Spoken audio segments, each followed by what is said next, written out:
జాతిరత్నాల్లో కోటి సీన్ ఒకటి ఉంది. జాతిరత్నం మీరు చేశారు కదా దాంట్లో. నేను అదే అని అనుదీప్ని. ఆ, నేను అసలు ఎప్పుడు నాకు చాలా ఆనందం. నాకు కామెడీ అంటే ఇష్టము, విలనీ అంటే ఇష్టము. ఆ. నాటకాల్లో ఎక్కువ కామెడీ వేషాలు వేసాను. బట్ అక్కడికి వచ్చేసరికి చాలా ఆనందంగా ఎట్లా అనుకున్నా అంటే, లేదు గురుగారు, నాకు సింధూరం చూసినప్పుడు చాలా నచ్చిన సినిమా, నాకు ఈ కామెడీ కూడా వేస్తే బాగుంటుందని అనిపించింది, చేయగలుగుతానని అనుకున్నాను అన్నాను. ఆ. I was really very happy. అందుకని మీకు ఒకసారి చూస్తే ఆ జాతిరత్నాలు లాంటి సినిమా ఒకటిను, విలన్గా మోహన్ గాంధీ గారి సినిమా ఒకటి, కలవారి చెల్లెలు కనక మహాలక్ష్మి అని మంచి మోహన్ గారి సినిమా. అదే సాయి కుమార్ అన్న క్యారెక్టరు, సురేష్ విలన్ క్యారెక్టర్. దాంట్లో నేను విలన్.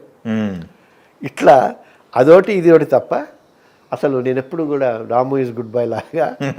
మీతో మామూలుగా బయట మాట్లాడుతుంటే మీరు దాని ఏమంటారు పంచులు అవి టైమింగ్ ఉంది. బహుశా చూసే అనుదీప్ ఆ వేషం ఇచ్చాను.